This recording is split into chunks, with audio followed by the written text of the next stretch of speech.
दौड़ी काहे कौन गई। तेरी सखी कायागढ़ में लागी ये तूफान, बाजार दौड़ी काहे कौन गई।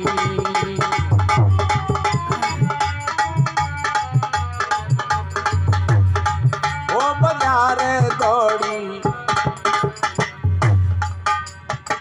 और कितनी बढ़िया बात बताई।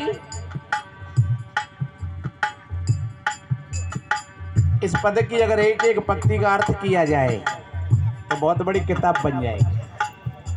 इसीलिए शॉर्ट में समझने का प्रयास करना। नेमक को नमक, धर्म को धनिया,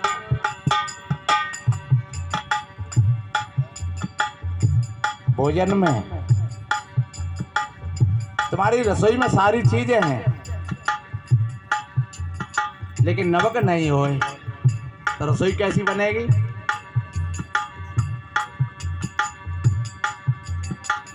तुम्हारे पास में सारी चीजें हैं, कोठी कार बंगला, पैसा सोना चांदी, लेकिन अगर कोई नियम ना हो तो सब बेकार हो जाएगा। बाबा तुलसीदास जी ने कहा है ये नियम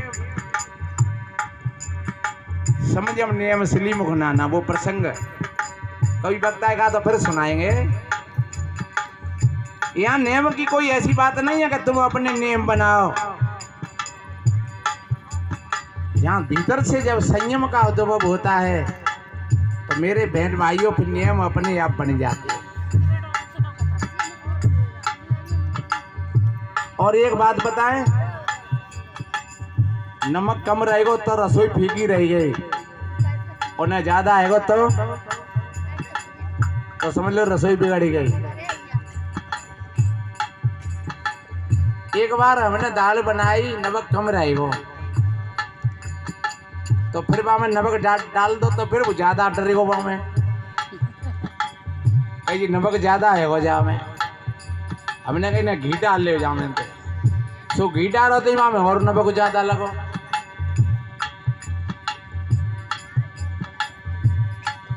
मिर्ची डाली तो और ज्यादा बेकार हो गया। ये मैं किसी बात को आप तक पहुंचाने के लिए प्रयास कर रहा हूं। जैसे नमक कम रह गया तो रसोई फीकी रह गई, और ज्यादा डल गया तो रसोई तीखी हो गई। ऐसे ही हमारे जीवन में अगर कोई नमक, ये संयम रूपी नमक, अगर आप नमक नियम से शिथिल हो गए तो आपका जीवन खराब हो गया। क्योंकि आप 12 बजे न जग रहे हो, मोबाइल देख रहे हो, और आप 8 बजे न सोए रहे हो, क्योंकि आपका नियम बिगड़ गया। और नियम कहता है कि आप 10 बजे सो जाइए और 4 बजे और 5 बजे के बीच में खटिया छोड़ दिए। आप सवेरे जग करके और 2 गिलास पानी पीते हो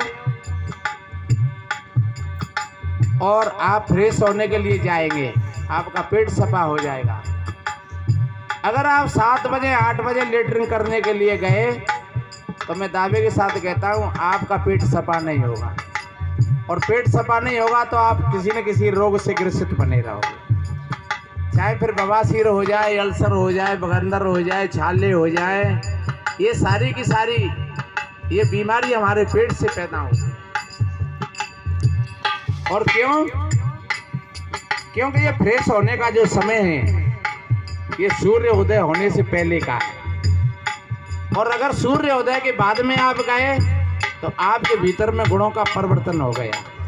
अब आपके भीतर में सत्व की प्रधानता नहीं है, अब तमस पैदा हो गई, और तमस के कारण तुम्हारे भीतर पेट में मल सूख गया। उस मल के सूखने से अब तुम लेटरिन में बैठ करके भजन करते हो, हे पनवेश्वरी आ जा, हे पनवेश्वरी आ जा, और तब भी पेट साफ नहीं हुआ। इसलिए अपने जीवन को बढ़िया बनाने के लिए शाम को 10 बजे सो जाइए, 4 बजे जग जाइए, 2 गिलास पानी पियो, भोजन के साथ में पानी मत पियो, शास्त्र कहता है भोजन अंते विषमबारी। भोजन के साथ में अगर पानी पीते हो तो ये विष पी रहे हो आप, आपका पेट कभी ठीक नहीं होगा। और एक बात बताएं, जब पेट ठीक होता है तो तुम्हारा ध्यान में भी मन लगेगा, भजन में भी मन लगेगा, सत्संग में भी मन लगेगा, काम में भी मन लगेगा। और पेट साफ नहीं हुआ है तो आप नहाने धोने में भी आलस करेंगे, क्या करो जाए आज तो मामला गड़बड़ है, तो नहाने धोने में भी आलस हो गया। फिर यह भोजन करने में भी आलस आएगा और फिर भोजन पाओगे कैसे, तो सारा शरीर अस्त व्यस्त हो गया। और ध्यान रखो मेरे भाई बहनों, जब ये शरीर नियमों के आधार से चलता है तो फिर मन भी ठीक रहता है और फिर ध्यान और भजन और साधना की भी प्रक्रिया बन जाती है। साधना कोई ऐसी चीज नहीं है कि आंख बंद करके बैठे रहो या किसी पहाड़ की चोटी पर चढ़ जाओ या भोजन मत पाओ भूखे मरो, ये साधना नहीं है। ये तो ये घटता है और जीवन को बिगाड़ने की दशा है। अपने जीवन के नियमों को समझ लो तो आपने समझ लिया। जैसे रसोई में हमने नमक को समझ लिया, ऐसे ही हमने अपने जीवन में नियमों को समझ लिया तो समझ लो वो सौदा बन गया आपका पक्का। वो बहन कह रही, बहना